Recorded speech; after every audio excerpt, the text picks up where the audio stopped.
राष्ट्रवादी काँग्रेसचे 2 गट झाल्यानंतर गड कोण राखणार हा प्रश्न असतानाच ग्रामपंचायत निवडणुकीमध्ये काकांना मात देत अजितदादांनी बाजी मारली। बघूयात।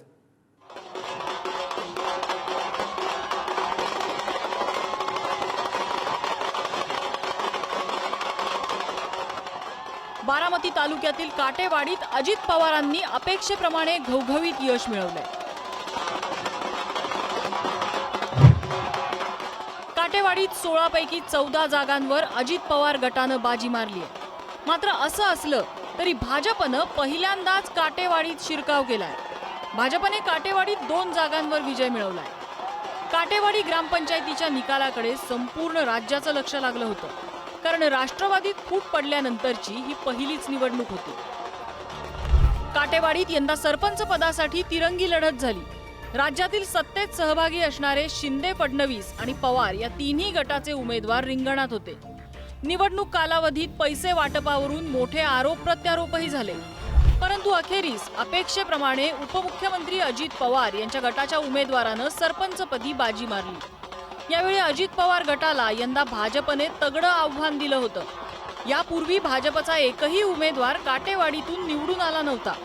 त्याच काटेवाडीत 2 उमेदवारांनी बाजी मारली आहे, त्यामुळे ही बाब भाजपसाठी महत्त्वाची आहे। माझं नाव विशाल खैरे आहे।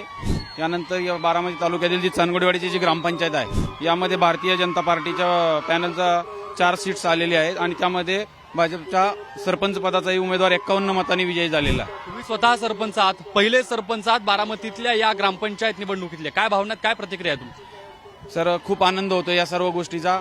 खूप काही आम्ही कष्ट घेतले होते यामध्ये आता राष्ट्रवादी सत्ता होती, काही कामं झाली नव्हती, त्यामुळे शेतकरी वर्ग आणि ग्रामस्थ बरेच काही नाराज होते। त्यामुळे जनतेने आम्हाला खूप मोठ्या चांगल्या पद्धतीचा आम्हाला कौल दिलेला आहे। बारामती तालुका हा पवारांचा बालेकिल्ला समजला जातो।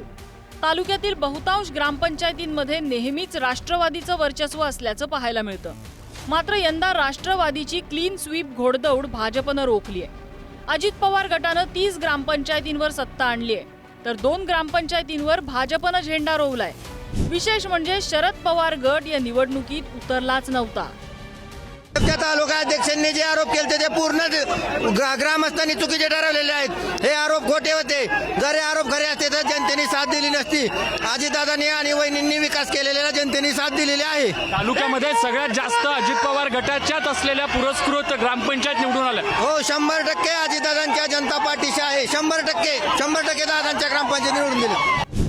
अजित पवार गटाकडे मेडद, करहावागज, पवईमाळ, धुमाळवाडी, म्हसोबानगर, मानाप्पा वस्ती, चौधरवाडी, करंजे पूल, करंजे, मुढाळे, सायंबाचीवाडी, कोऱ्हाळे खुर्द, मगरवाडी, शिरसुफळ, गाडीखेल, वंजारवाडी, काटेवाडी, उंडवडी कप, निंबोडी, जराडवाडी, साबळेवाडी, सुपा, दंडवाडी, कुतवळवाडी, पानसरेवाडी, काळखैरेवाडी, आंबे बुद्रुक, भोंडवेवाडी अशा ग्रामपंचायतींचा ताबा आहे।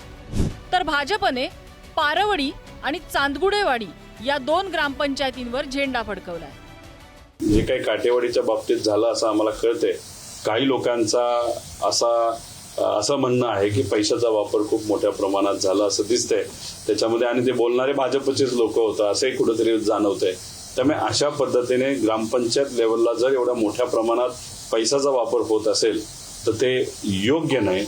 त्यामुळे ही काही शक्ती मला लोकांना विनंती करायची की पैशाच्या नादी लागून जर मतदान झालं तर उद्या जाऊन आपली कामं ही होत नसतात। याची दक्षता ग्रामपंचायतला घेतली पाहिजे, जिल्हा परिषदला, आमदारकीला, आणि आता तर लोकसभा येते त्या बाबतीत नक्कीच घ्या। राष्ट्रवादीत उभी फूट पडल्यानंतरची ही पहिली निवडणूक। मात्र बारामतीत शरद पवारांनी झाकली मूठ 1.25 लाखाची या म्हणीप्रमाणे आपलं पॅनेल उभं केलं नव्हतं। त्यामुळे इथे दादा भारी की काका हे लढतीतून समोर आलेलं नाही। आता शरद पवारांनी निवडणूक का लढवली नाही हे तेच सांगू शकतात। ग्रामपंचायतीची निवडणूक ही कोणत्या पक्षाच्या चिन्हावरून निवडली जात नाही, तर ही निवडणूक पॅनलवर निवडली जाते। मात्र या निवडणुकीला राजकीय किनार असते, त्यामुळे या निवडणुकीला मोठ्या निवडणुकीची लिटमस टेस्ट सुद्धा म्हटलं जातं। सध्या तरी बारामती तालुक्याचे दादा अजित पवारच ठरले आहेत। ज्ञानेश्वर चौतमल आणि सूरज बोरावकेसह ब्युरो रिपोर्ट, पुढारी न्यूज।